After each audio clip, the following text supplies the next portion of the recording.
Alhamdulillah, wassalatu wassalamu wa ala alihi wasahbihi amma ba'du. Pertama-tama marilah kita senantiasa puja dan puji syukur kita kepada Allah Subhanahu wa taala telah melimpahkan berbagai karunia kepada kita semua sehingga kita bisa berkumpul pada sore hari ini seperti biasa untuk mengikuti acara kajian Islam. Dan tak lupa salawat dan salam semoga selalu tercurah kepada junjungan kita Nabi dan Rasul kita Muhammad SAW. Dengan kita senantiasa berselawat, semoga kita mendapatkan syafaat di hari kiamat. Dan alhamdulillah di tengah-tengah kita telah hadir Ustadz Didi Darbudi SAGLC MSI. Terima kasih Ustadz sudah berkenan hadir untuk menyampaikan kajian rutin, dan kali ini melanjutkan kajian kitab Al-Hikam. Dan tanpa berlama-lama karena waktu sudah setengah 4, marilah kita dengarkan bersama kajian kitab Al-Hikam dari Ustaz Didi. Boleh kami dipersilakan. Baik, bismillahirrahmanirrahim. Assalamualaikum warahmatullahi wabarakatuh. Alhamdulillahirabbil alamin. Wa bihi nasta'inu ala umuri dunya waddin. Asyhadu an la ilaha illallah wahdahu la syarika lah wa asyhadu anna Muhammadan abduhu wa rasuluh. Amma ba'd. Hadirin dan hadirat Bapak Ibu semuanya, alhamdulillah wa syukurillah, pada kesempatan sore hari ini kita bisa bermuajaah kembali, bertatap muka kembali dalam kajian kami sore. Dan tema kajian kita yaitu mengkaji kitab Al-Hikam. Kalau nggak salah, kajian tema tentang hikam ini pertemuan kedua ya. Pertemuan sebelumnya juga kita mengkaji kitab hikam. Jadi kita akan mengkaji hati, mengkaji rasa. Karena kitab hikam ini adalah kitab yang dijadikan referensi ketika kita mengkaji kitab akhlak atau kitab tasawuf. Ini menjadi penting karena Bapak Ibu Rahimahullah, Imam Al-Ghazali kalau tidak salah mengutip pernyataan Imam Malik akan pentingnya kita mengkaji hati, mengkaji ilmu tasawuf atau tazkiyatun nafs. Kata beliau, man yatafaqqah wa lam yatasawwaf faqad tazaddaq, wa man yatasawwaf wa lam yatafaqqah faqad tafassaq, wa man yatafaqqah wa yatasawwaf faqad tahaqqaq. Jadi barang siapa yang kita mengkaji fikih saja, hukum halal haram, syarat dan rukun puasa, syarat dan rukun sholat, syarat dan rukun haji, atau tentang hukum-hukum fikih ibadah, tapi kemudian tidak diimbangi dengan mengkaji ilmu tasawuf, ilmu tentang hati, tentang rasa, tentang tazkiyatun nafs, tentang akhlak, maka bisa jadi katanya fasik. Dan sebaliknya, waman yatasawwaf wa lam yatafaqqah faqad tazaddaq. Barang siapa yang mengkaji tasawuf tapi tidak diimbangi dengan mengkaji fikih, maka dia akan zindiq. Ya, zindiq itu ateis. Waman yatafaqqah wa yatasawwaf faqad tahaqqaq. Barang siapa yang mengkaji hukum-hukum fikih ibadah juga kita imbangi dengan belajar mengkaji akhlak, mengkaji tasawuf, mengkaji hati, mengkaji rasa, insya Allah akan sampai kepada sebuah kebenaran. Jadi Bapak Ibu, ya, keislaman kita selain kita mengkaji akidah, ibadah, juga bentuk mengkaji ta'ala. Nah, salah satu referensinya kita tahu hikmah. Karangan Imam Ibnu Athaillah As-Sakandari sudah populer di masyarakat kita, bahkan di dunia pesantren ini kita berikan salah satu kitab yang disampaikan kepada para santrinya. Nah, di kesempatan sore hari ini kita akan membahas hikmah yang ke-8. Jadi kajian hikmah kita nggak runut Pak ya? Ya acak aja lah gitu kan. Karena jumlahnya juga sangat banyak, sekitar 200 hikmah. Kita tidak runut, kita acak saja. Hikmah yang ke-8. Kalau boleh kita berikan judul gitu kan. Hikmah ini adalah tentang apa Pak? Pentingnya ilmu ma'rifatullah dan mengetahui pintu-pintu ma'rifatullah. Jadi kalau Bapak Ibu dengar kata-kata ma'rifatullah itu kan ini kalimat yang erat hubungannya dalam masalah apa? Thariqah ya, ma'rifah gitu. Mengenal Allah Subhanahu wa taala.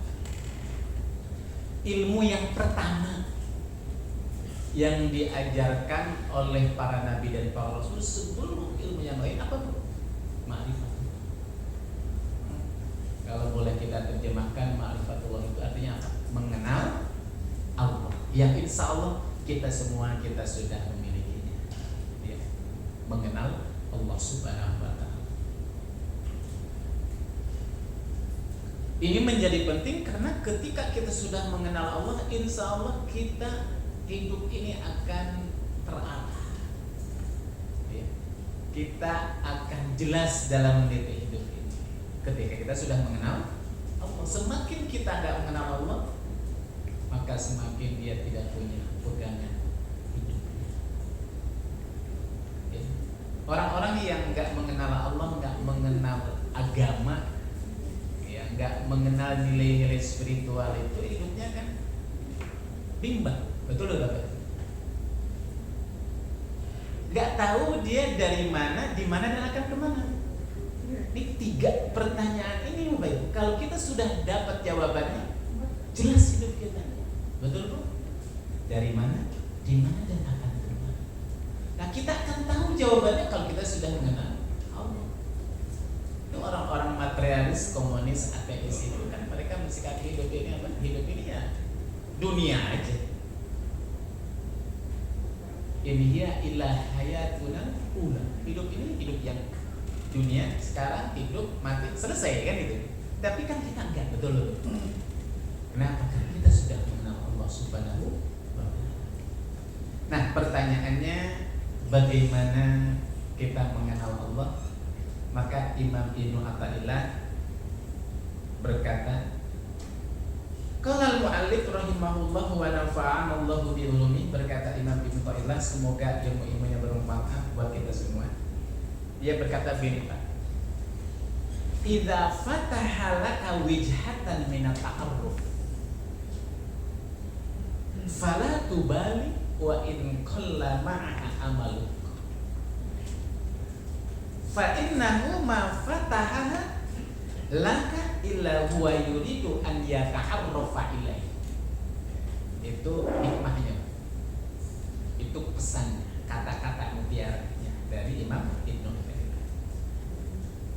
Kalau boleh saya terjemahannya gini Pak, idza fataha laka wijhatan minat ta'arruf, apabila Allah telah membukakan kepadamu, kepada kita,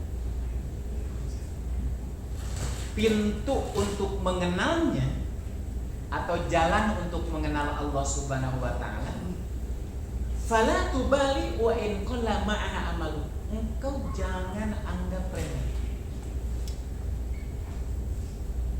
Walaupun engkau merasa amalan-amalan solehmu itu sedikit. Misalkan Bapak Ibu, maksudnya apa Bu? Ada di antara kita atau siapapun, mungkin kalau kita lihat amal-amal solehnya itu kayaknya sedikit, bahkan bukan sedikit lagi.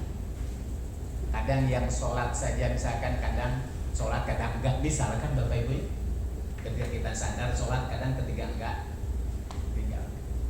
Atau mungkin Bisa jadi dalam perjalanan hidup kita itu kita pernah terjerembab ke dalam lumpur dosa. Kita menyaksikan orang-orang semacam ini. Tapi suatu saat Bapak Ibu, kita mendapatkan orang itu berubah seketika 180 derajat misalkan. Dia bertaubat, kemudian setelah bertaubat itu dia merasakan suatu semangat yang berbeda, kedekatan dengan Allah semakin dekat lagi. Kemaksiatan yang sebelumnya itu dia pernah lakukan totalitas dia tinggalkan. Intinya itu jadi orang baik lah gitu. Padahal sebelumnya dia, kalau di sini disebutkan amal solehnya sedikit. Katakanlah ya enggak, amal solehnya enggak punya lah gitu Bapak Ibu ya. Misalkan, maka kata Imam Ibnu Athaillah apa? Fala tubali, jangan kau merasa apa? Jangan meremehkan semuanya, walaupun engkau merasa amalmu sedikit. Kenapa? Karena tidaklah Allah bukakan jalan menuju makrifahnya engkau kepada Allah itu, melainkan karena Allah sendirilah yang mengenalkan zatnya kepada Allah. Bisa dipahami nggak bagian kita? Ini kalau kita ngaji ini memang perlu pelan-pelan, perlu diresapi, karena kan kata-kata sangat puitis Pak. Yang belajar bahasa Arab aja kadang-kadang terjemahannya apa gitu, karena kata-katanya sangat puitis, jadi apa, metafora kan itu ya. Nah di sini dibutuhkan ini Pak, dibutuhkan sarah. Sarah itu apa? Tafsirnya, penjelasan dari murid, biar tidak salah paham. Nah, murid-muridnya para ulama mencoba menjelaskan hikmah yang ke-8 ini. Apa kata para ulama? Tanqasimul ma'rifah ilal qismain.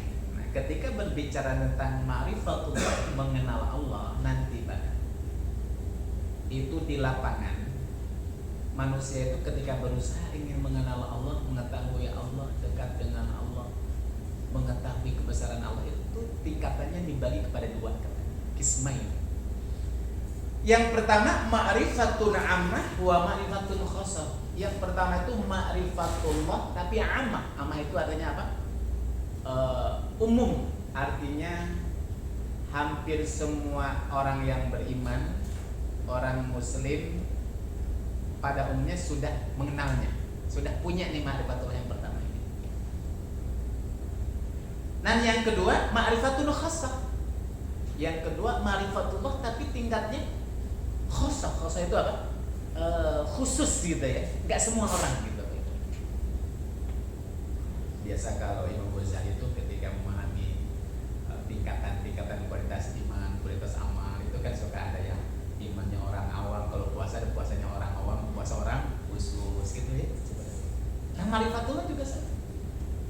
Ada ma'rifatullah umum, semua orang, hampir semua muslim itu insya Allah sudah mengenal Allah, termasuk kita semua insya Allah ya. Tapi ada yang kedua ma'rifatullah yang khusus. Nah seperti apa gambaran ma'rifatullah yang umum itu? Contohnya apa? Bi'an ta'allama wa tuqirra annallaha ta'ala wahid. Seperti misalkan keyakinan seseorang, pemahaman dan pengetahuan seseorang bahwa Allah itu satu, wahid. Dan bukan dipahami, diyakini saja, tapi watukirra. Tukir itu apa Pak? Diikrarkan dalam lisan.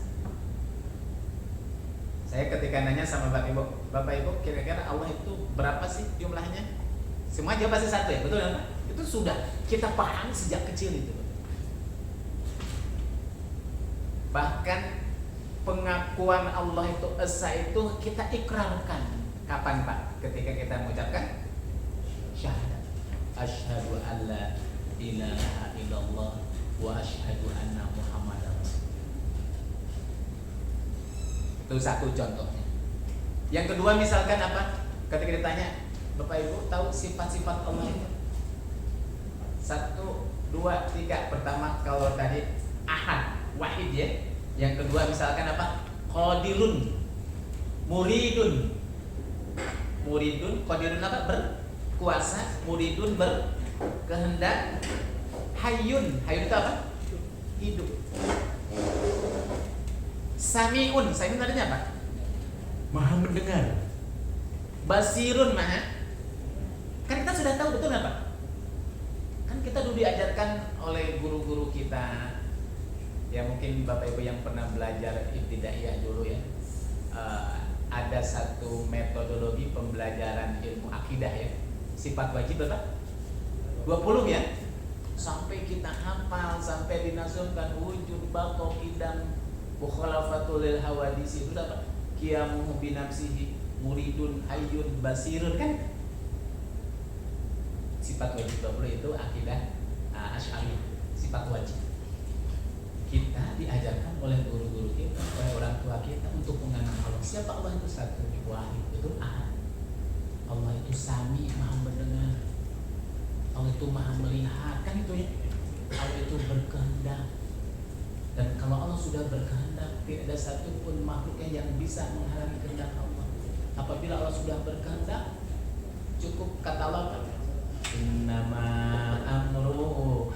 Terus idza arada syai'an an yaqula lahu kun fayakun. Kan kita sudah tahu. Ibu hadir kita di sini, berkumpul di sini. Kira-kira sebelum kita berkumpul di sini 1 hari, 2 hari, 3 hari yang lalu, Allah tahu gak? Tahu ya? Itu sifatnya apa? Alimun. Ilmu Allah itu sudah mendahului sebelum terjadi dan akan terjadi. Kira-kira Allah tahu gak? 1 jam, 2 jam, 3 jam, 1 hari, 2 hari setelah kita selesai pertemuan ini, Allah tahu gak apa yang terjadi? Allah tahu ya? Kenapa? Allah atas. Itulah sifat Allah. Dan ini sudah kita tahu. Ya. Nah, itulah yang disebut ma'rifatul amal. Nah, ada yang kedua ma'rifatul khassah. Kalau ma'rifatul khassah itu pengetahuan seseorang kepada Allah dengan segala sifat-sifatnya, kebesarannya, rahman, rahimnya. Tapi dia sudah sampai tahapan bukan hanya sekedar tahu, tapi dia merasakan. Jadi sudah sampai apa Pak? Rasa. Dan bisa jadi Bapak Ibu sudah ada yang sampai ke tahapan ini, di mana Ibu merasakan tentang rahman rahimnya Allah itu luar biasa. Ketika Ibu sudah merasakan, Bapak sudah merasakan ya,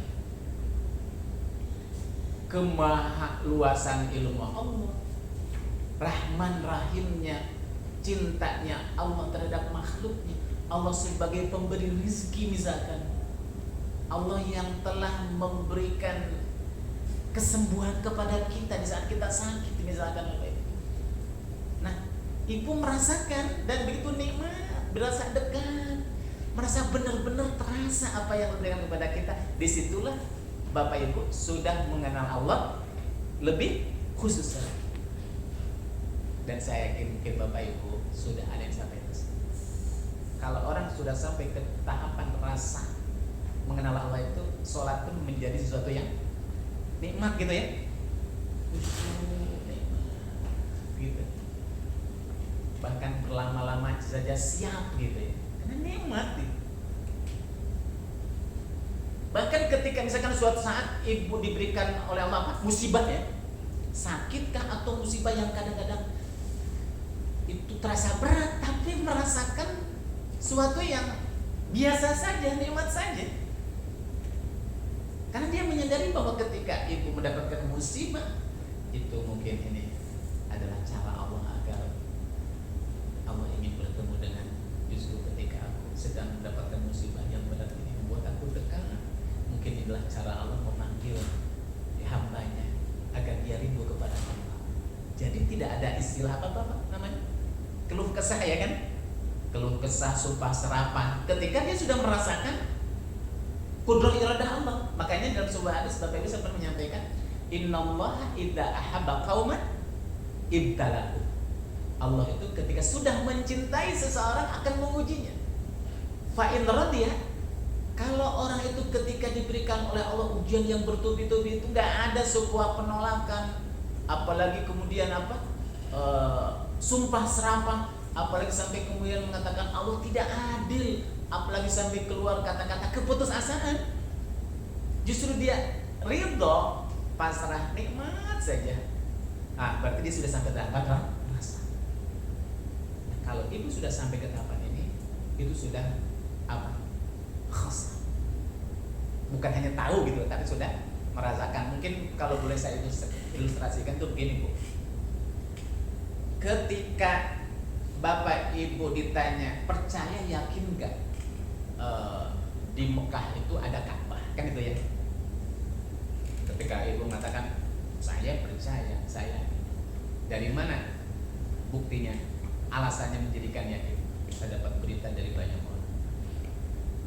Yang kedua, kata hadis Nabi, kata Nabi, sholatun fi masjidil hadza, atau kul, hadis doa tapi lupa itu, kul yaumin wa lailatin anzalallahu fi baitil haram mi'ah wa talatina rahmat. Tapi ini hadis doa, tapi nggak apa-apa, ini mau pas. Setiap hari, setiap malam itu Allah menurunkan 120 rahmat di mana? Di Masjidil Haram, ya. Situna lil musallin, 60-nya bagi orang yang sholat di Masjidil Haram, arba'una lit ta'ifin, 40 rahmat bagi orang yang tawaf, wa isrina lil nazirina, yang 20 bagi orang yang bengong melihat Ka'bah. Ini hadis ini dhaif, ya. Tapi ini sebagai targib saja lah gitu ya. Percaya, Pak. Berarti ibu bapak sudah mengenal Ka'bah, yakin kan? Tapi akan sangat beda ketika orang meyakini akan keberadaan Ka'bah, bukan hanya kata orang, bukan kata Nabi. Dia datang ke sana, sholat di depan 100 cm, 1 meter di depan, kita sholat di belakang Ka'bah. Bahkan mungkin ibu pernah memegangnya, kemudian pernah tawaf di sekelilingnya. Beda. Kenapa? Merasakan. Tingkatan seperti itu. Ya, kalau dalam istilah Nabi, ya, mungkin boleh juga dikatakan tahapan orang sudah mengenal Allah kepada khosok ini sudah masuk dalam tataran ihsan. Jadi suatu ketika Nabi sedang berada dalam sebuah majelis, tiba-tiba kan ada sosok yang datang, ya, jadi rambutnya hitam, pakaiannya bersih, nggak nampak orang itu habis dari perjalanan. Tiba-tiba datang menghadap Nabi, menempelkan lututnya kepada lutut Nabi. Dia berkata, ya Muhammad, mal iman. Muhammad, apa sih iman itu? Kata Nabi, antum minabillahi wa malaikatihi wa kutubihi wal yaumil akhir, dan selanjutnya. Iman itu beriman kepada Allah, kepada malaikat, kepada kita. Kata dia, sodak tak benar. Dan dia nanya lagi, mal Islam. Islam itu apa? Kata Nabi, al-Islam antas syahada alla ilaha illallah wa iqamis shalah wa ita'iz zakat, dan seterusnya. Nah, yang terakhir apa? Mal ihsan. Apa yang kau ketahui tentang ihsan? Kata Nabi, an ta'budallaha ka'annaka tarahu. Engkau ketika sedang beribadah kepada Allah itu, engkau merasakan seperti engkau melihat Allah. Fa illam takun tarahu, kalau engkau enggak merasanya, ingat Allah itu melihat. Ketika sudah merasakan kedekatan dengan Allah itu ihsan seperti itu. Nah, itu khos, mungkin seperti itu. Ya, jadi sudah sampai ke tahapan rasa. Seperti itu. Nah, Bapak Allah, untuk sampai kepada tahapan di mana orang itu mengenal Allah, merasakan nikmatnya, kerahman rahiman Allah, kedekatan Allah, kebesaran Allah, kata para ulama sufi, ya, itu caranya ada dua, Bapak Ibu, ya, untuk mengenal Allah ini. Tidak ada 3, cuma 2. Apa yang 2 itu? 1, thoriqul hidayah wal inabah. Disebut caranya itu al-hidayah wal inabah. Apa Pak terjemahan itu? Hidayah itu berusaha mengenal Allah dengan cara mencari petunjuk-petunjuknya dan mendekat kepadanya. Dari mana Bapak Ibu kita tahu petunjuk-petunjuk agar kita mengenal Allah Subhanahu wa taala? Dengan belajar. Pengajian diajarkan oleh para ulama kan gitu ya. Termasuk tadi tuh dulu para ulama mengajarkan kepada kita sifat wajib 20. Kan jadi akhirnya ditahu kita sifat-sifat Allah Subhanahu wa taala itu punya sifat wajib, sifat mustahil ya. Allah Maha Rahman, Allah Maha Rahim. Dengan cara apa? Menuntut ilmu. Datang di majelis ilmu, belajar tentang ilmu akidah, belajar tentang ilmu bagaimana kita menjadi orang dekat dengan Allah Subhanahu wa taala. Terus ya disebutkan fahadhihi thariqah, thariqul hidayah wal inabah, thariqun tawilun syakun. Cara mengenal Allah dengan mencari petunjuknya, kemudian kita mendekat kepada Allah Subhanahu wa taala dengan berbagai amalan-amalan sunnahnya, itu caranya tuh berat dan panjang jalannya. Membutuhkan apa Pak?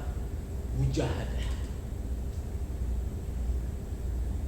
Apa contohnya? Seperti apa caranya mendekat kepada Allah agar dekat mengenal Allah itu? Apa? Yu'addi bihil ibadah wa yu'arrifu sifatil kamil. 1, apa Pak? Dengan menunaikan panggilan-panggilan Allah Subhanahu wa taala, baik yang wajib maupun yang sunnahnya. Berat gak Pak? Berat Bapak Ibu. Kalau kita ikuti apa namanya? Nafsu kita. Ibu coba bayangkan Bapak Ibu, sholat subuh ke masjid, sholat berjamaah ketika dipanggil oleh Allah Subhanahu wa taala, sebenarnya itu berat. Betul Pak? Bagi mereka yang gak mau mujahadah datang ke masjid. Puasa wajib berat gak Pak? Berat itu. Karena kita gak biasa makan, betul? Kalau enggak mujahadah. Katakanlah kalau yang wajib mah insya Allah gak berat, karena kita sudah merasa bahwa yang namanya wajib kata para ulama mayusabu ala fi'lihi wa yu'aqabu ala tarkihi. Betul Pak? Kalau ditunaikan dapat pahala, ditinggalkan kan dapat apa namanya? Siksa. Makanya terpaksa kita berat-berat juga. Yang berat itu mendekatkan diri kepada Allah bukan dengan amalan-amalan yang wajib, tapi amalan-amalan yang sunnah. Dan gambaran orang yang ingin mengenal kepada Allah lebih dekat lagi itu bisa dilihat dari apa Pak? Sampai sejauh mana usaha mendekatkan dia kepada Allah dengan amalan-amalan yang sunnah itu.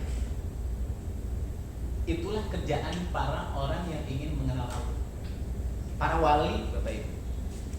Makanya saat di dunia thariqah, ya thariqah, bagaimana orang ingin sampai kepada Allah itu, untuk sampai kepadanya, mendekat kepada Allah itu karena berat, maka butuh namanya apa Pak? Riyadhah. Riyadhah itu artinya apa Pak? Olahraga. Tapi bukan olahraga fisik. Apa? Olahraga batin. Apa? Nih, puasa. Yang sunnah-sunnah. Nabi telah memberikan kepada kita Pak, fasilitas apa? Puasa yang sunnah kan banyak tuh. Ada Senin, Kemis, monggo silahkan. Kalau ingin lebih sering lagi, semakin sering, semakin banyak. Puasa apa namanya? Daud. Jadi puasa besok tidak, besok puasa. Ini riyadhahnya seperti itu. Jadi kalau kita ingin dekat dengan Allah, kan kita harus mendekat, betul Pak? Caranya gimana? Nah, Nabi mengajarkan kepada kita, datangi Allah gitu kan. Yang wajib sudah pastilah gitu Pak. Tapi jangan yang wajib saja.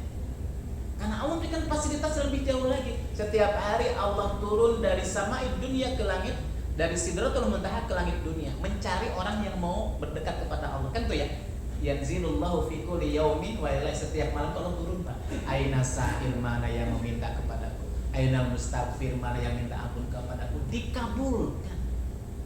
Cuma berat kan Bapak Ibu jam 2 jam 3 bangun. Berat. puasa Ramadan sih nggak berat karena wajib. Tapi kata Nabi apa? Man soma Ramadhana summa atba'u sittan min Syawal. Barang siapa yang habis puasa Ramadan kemudian diikuti dengan apa? 6 hari bulan Syawal. Berat apa ya? Tapi ada orang-orang yang memang apa? Karena dia ingin dekat dengan Allah, itu dia amalkan sebagai bentuk riyadhah. Malam hari itu kalau di pesantren-pesantren yang memang mengajarkan untuk kepada santrinya agar dia menjadi orang yang dekat dengan Allah, itu di masjid kan suka ada namanya apa? Ada kamar-kamar khusus untuk berkholwah kan itu. Sampai apa? Di siang harinya gak boleh banyak makan makanan-makanan yang membangunkan syahwat, sementara ditinggalkan ingin supaya apa? Bisa lebih khusyuk lagi di malam hari itu beribadah. Nah itu thariqul inabah, caranya apa? Sunnah-sunnah yang diajarkan tadi Bapak Ibu. Kalau nggak diajarkan nggak boleh, namanya bid'ah, buat ritual. Itulah yang dilakukan oleh para ulama generasi salafus. Ketika seorang sudah mendekat kepada Allah, maka Allah akan lebih mendekat lagi kepada orang itu. Idza taqarraba 'abdi sibran, apabila seorang hamba mendekat kepadaku berapa? Sejengkal, taqarrabtu ilaihi, aku akan lebih cepat lagi mendekat kepadanya. Berapa?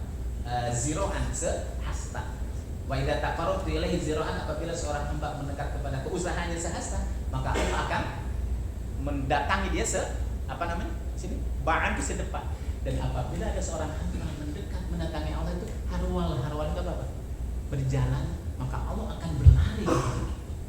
Artinya berarti semakin kita berusaha dengan tentu amalan-amalan yang diajarkan oleh Nabi, maka semakin dia akan merasakan kebesaran. Dan caranya berapa? Panjang loh, betul Pak? Tapi ada orang-orang yang sampai itu cuma berapa?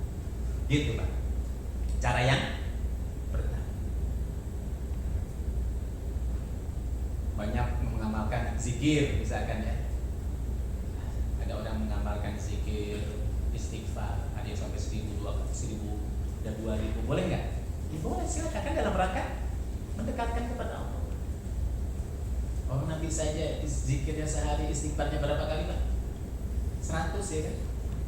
Nah ada orang-orang tertentu yang membaca zikir istighfar sekian ribu misalkan, dalam rangka ingin lebih dekat lagi kepada Allah Subhanahu wa taala dengan zikir. Banyak lah. Dengan cara apa lagi?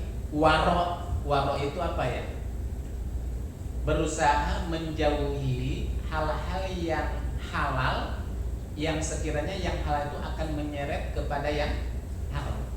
Jadi diperbolehkan sebenarnya, cuma karena orang itu sudah sampai tahapan waro, jangankan yang haram, yang berpotensi haram sih dia tinggal.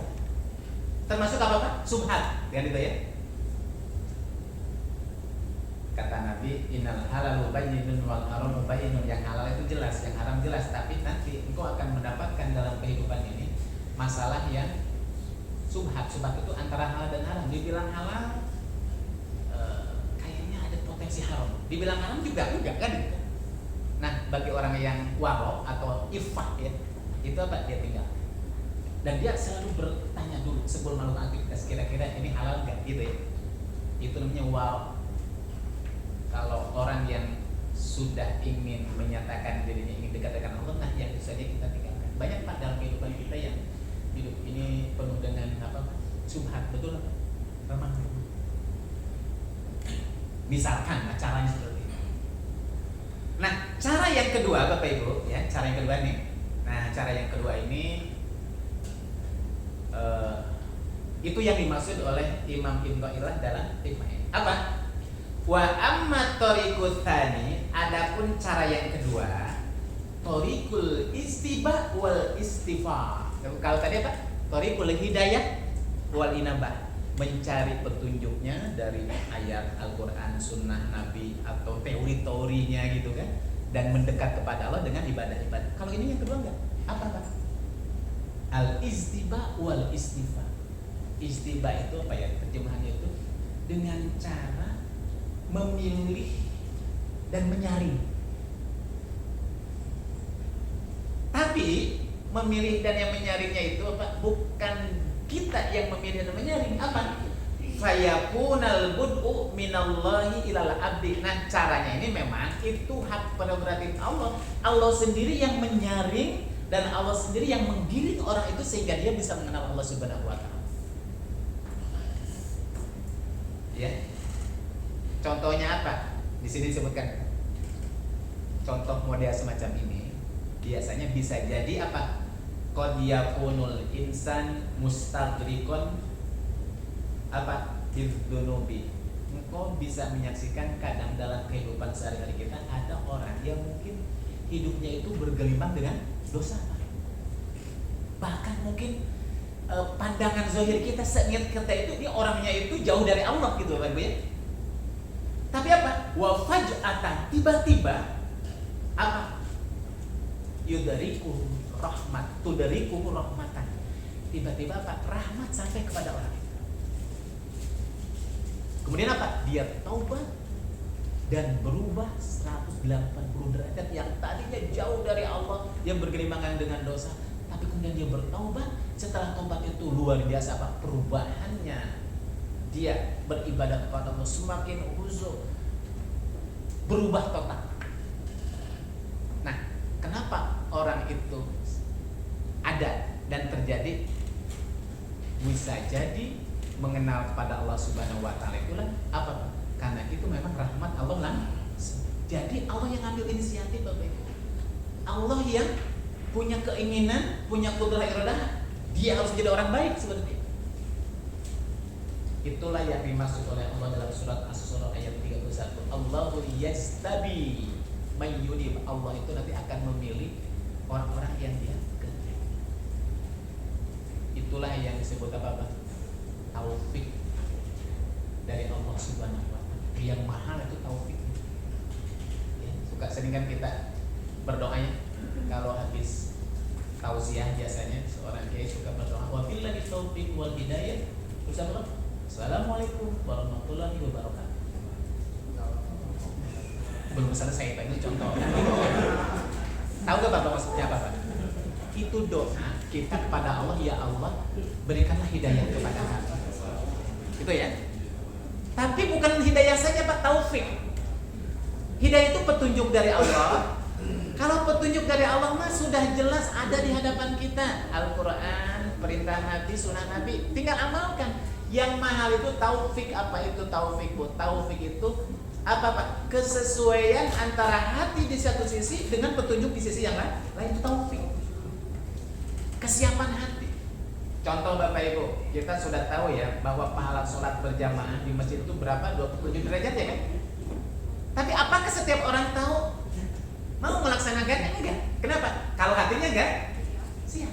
Yang mahal itu hatinya. Nah, untuk inilah kita dibutuhkan apa? Berdoa kepada Allah. Kan itu hak prerogatif Allah Bapak Ibu. Selain kita berusaha mendekat dengan belajar, dengan mengamalkan, kita juga butuh apa Pak? Butuh tarikan dari Allah Subhanahu wa taala. Dan itu cara yang kedua. Nah, masalahnya kita ingin cara yang pertama apa yang kedua Pak? Kalau yang kedua kan prerogatif Allah ya kan? Nah, jangan nunggu-nunggu yang kedua. Yang jelas saja yang pertama, betul? Kan itu udah jelas. Kalau kita ingin mengenal Allah, maka dekati Allah. Cara mendekat kepada Allah ini gimana? Rasul sudah mencontohkan kepada kita. Datangi Allah. Banyak amalan-amalan yang kita mendekatkan diri kepada Allah Subhanahu wa taala. Panjang memang, tapi akan sampai suatu saat kalau kita istiqomah betul Bapak Ibu. Di samping perjalanan juga kita minta berdoa. Makanya salah satu doanya apa Bu? Ya muqallibal qulub, sabbit qalbi. Banyak kisah-kisah dunia perwalian, orang wali mendapatkan julukan wali dikenal dengan kesolehan, padahal backgroundnya, latar belakangnya apa Bu? Bukan orang baik. Contoh diantaranya yang biasa dicontohkan siapa? Fudail bin Iyad. Orang soleh luar biasa begitu. Dianggap sudah sampai makom wali gitu ya. Tapi tahu apa Ibu? Dia sebelum sampai ke sana, dia tuh perampok betul. Suatu saat di malam hari dia itu berusaha ingin merampok dan mengganggu seorang wanita, seorang diri di rumahnya. Masuk ke rumah dia merampok. Tapi disitulah awal mulanya pertaubatan. Mungkin disitulah triggernya. Mulai dia sadar dan bertaubat dari situ.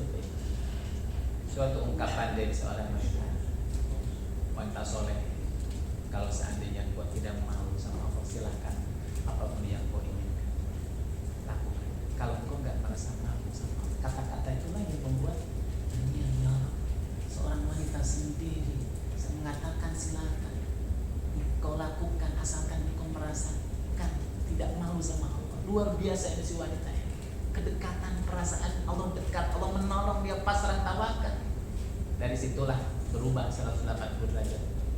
Semoga ya jadi orang Muslim. Kita sering Bapak Ibu mungkin ya melihat tokoh-tokoh orang-orang yang dulu bergelimang dengan dosa, tapi luar biasa setelah dia tersadarkan dia itu berubah 180 derajat. Artinya menjadi Muslim itu nggak tanggung-tanggung gitu. Kalau boleh saya kemudian mungkin mengasumsikan itu salah satu contohnya, misalkan ya mudah-mudahan ini betul nih Bapak Ibu. Contoh misalkan kisah orang-orang yang bertaubat sosok di Inggris itu kan dulu ada seorang rocker, ya, namanya juga rocker gitu kan, hidup di dunia hitam, ya. Namanya siapa Pak? Yang kemudian masuk Islam namanya berubah jadi Yusuf Islam. Kate Stephen ya gitu ya. Bapak Ibu tahu dunia rocker, tampilannya saya sudah ketahuan gondrong misalkan itu ya, urakan dan yang lainnya. Rocker Bapak Ibu. Tapi setelah dia tersentuh Allah bukakan hatinya, berubah Bapak Ibu 180 derajat. Kenapa? Dua kalimat syahadat itu harus melahirkan sebuah perubahan ya kan? Apa? Namanya yang tadinya Kate Stephen jadi Yusuf Islam. Tampilannya sebagaimana seorang muslim itu harus punya khas dan tampilan seorang muslim. Berubah gaya hidupnya, ibadahnya, pergaulannya. Padahal dia bergelimang dengan dosa. Apa kata Imam Thailand? Engkau jangan merasa aneh, jangan menghiraukan, menganggap remeh itu pertobatan. Walaupun engkau gak punya amal, beda dengan orang yang tiap hari tahajud, banyak puasa. Engkau kan gak melakukannya. Kenapa? Karena yang mengenalkan Allah bukan engkau mengenal Allah, tapi Allah datang mengenalkan kepada dirimu. Mana yang lebih baik? Kita berikan hadiah atau kita mendapatkan hadiah? Kan itu ya. Tapi cara ini prerogatif Allah. Yang mahal itu yang mahal. Banyak lagi kisah-kisah. Kalau di jalan para sahabat kan banyak ya. Kisah siapa? Umar bin Khattab yang dulunya itu luar biasa. Ya, dia masuk Islam gara-gara mendengar ayat surat Toha, ya kan itu. Nah, hanya saja Bapak Ibu, tentu rahmat Allah menarik dia juga bukan tanpa sebab. Kata para ulama, pasti ada sebab-sebabnya juga yang menjadi pemicu, yang menjadi awal turunnya hidayah, petunjuk dari Allah. Apa? Banyak. Salah satu di antaranya kata para ulama, satu bisa jadi apa? Bisa babila ilmi. Tentu ilmu juga menjadi penting Bapak Ibu. Di sini pentingnya ngaji, pentingnya tahu. Ya. Hadir di majelis ilmu, paling tidak kalau ketika kita hadir belum belum juga bisa mengamalkan. Siapa tahu suatu saat gara-gara kita pernah datang mencari ilmu, maka apa? Allah mendatangkan taufiknya. Betul. Makanya jujur Bapak Ibu rahimakumullah, saya punya anak tiga-tiganya memang saya niatkan pokoknya kamu selepas SD harus siap mondok. Bukan berarti yang keluar dari pesantren jadi orang baik otomatis, bukan Pak. Juga bukan berarti orang yang tidak mondok jadi tidak baik, bukan. Tapi apa? Saya ingin bahwa sesungguhnya paling tidak anak saya, walaupun sampai sekarang belum menjadi anak yang kita harapkan soleh kan itu ya. Suatu saat kalaupun dia misalkan maaf hidayah belum sampai, tapi mudah-mudahan ilmu yang pernah didapatkan itu akan nempel dan akan menginspirasi, membuat dia taubat kalau saatnya suatu saat dia tergelimang dengan dosa. Ilmu penting. Yang kedua apa Pak? Yang kedua doa dan apa? Doa kedua orang tua. Makanya Bapak Ibu sekarang, Bapak Ibu jangan pernah berhenti untuk berdoa akan kesolehan anak kita. Betul Pak? Mungkin sekarang kita punya anak, sampai sekarang kok anak gak ngerti-ngerti, bukannya dia diatur, gak mau diatur. Pingin orang tuanya baik, malah sekarang belum diharapkan. Jangan pernah apa? Putus asa. Jangan pernah berputus asa akan kebaikan anak kita di masa yang akan datang. Terus berharap. Siapa tahu bisa jadi karena doa kita. Kita misalkan belum menyaksikan kesolehan anak kita sampai kita meninggal dunia, suatu saat anak kita nanti bisa jadi akan bertaubat karena doa kita. Betul Pak? Saya yakin Bapak Ibu yang ada di sini juga bisa jadi seperti sekarang ini, itu bisa jadi karena doa-doa orang tua kita yang sudah meninggal dunia. Betul Pak? Mungkin dulu ketika remaja boro-boro kita sholat, betul misalnya, karena doanya. Yang ketiga, salah satu di antaranya apa? Bisa jadi yang akan menjadi pemicunya adalah apa? Suhbatus sholihin. Suhbatus sholihin adalah pertemanan dia dengan orang-orang saleh. Pertemanan juga berpengaruh. Bisa jadi. Bisa jadi apa? Kasratus sholawat. Perbanyak, karena dia memperbanyak kata-kata apa? Sholawat.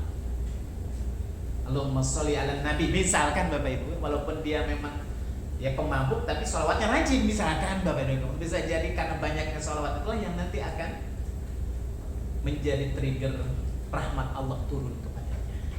Seperti itu Bapak Ibu. Ya. Nah, Bapak Ibu, kalau ada orang yang memang diberikan oleh Allah pintu ma'rifatullahnya, walaupun amalannya tadi sedikit, kata Ibnu Athaillah, fala tubali. Kenapa? Karena yang membuat dia mengenal Allah bukan engkau berusaha mendekatnya, tapi Allah sendiri yang menariknya, Allah yang menggiringnya, dan Allah yang memilihnya. Itu cara yang kedua. Dan itu hak prerogatif Allah Subhanahu wa Ta'ala. Ya, Bapak, itulah ya, tariqu ila ma'rifatillah, mengenal Allah dan cara kita mengenal Allah. Yang sudah jelas saja tadi, tariqul hidayah wal inabah. Mari kita Bapak Ibu ya amalkan, kita riadohkan, kita dekat Allah Subhanahu wa Ta'ala dengan amalan-amalan yang dicontohkan oleh Nabi, apa? Dengan berbagai ibadah baik yang wajib maupun yang sunnah. Semakin kita mendekat kepada Allah, maka akan Allah juga mendekat kepada kita. Ketika Allah sudah dekat kepada kita, maka kita akan mengenal Allah dan pasti kita akan merasakan cepat atau lambat. Tapi semakin jauh, semakin gak kita inabah mendekat kepadanya, mungkin kalau sholat kita hamba sholatnya gak merasakan. Kalaupun kita sholat hanya menunaikan kewajiban saja, belum merasakan halawatul iman. Kenapa? Karena usaha mendekatkannya belum maksimal. Ya, belum maksimal. Bapak Ibu Allah, saya rasa ini hikmah yang keberapa? Ke-8 ya, kalau dilihat dari hikmah Imam Ibnu Athaillah. Mudah-mudahan memberikan sebuah inspirasi kepada kita semua. Mari kita tingkatkan tingkatan ma'rifatullah kita, bukan sekedar tahu, yakin dan kita ikrarkan, tapi benar-benar kita sampai kepada tahapan rasa nikmat. Di saat kita melihat kebesaran dan ciptaan Allah, kita semakin yakin lagi di situ Allah. Ya, seperti itu. Ini saja yang saya bisa sampaikan, yang benar dari Allah dan Rasulnya, yang salah dari pribadi. Wallahu muwaffiq ila aqwamit thoriq. Wassalamualaikum warahmatullahi wabarakatuh.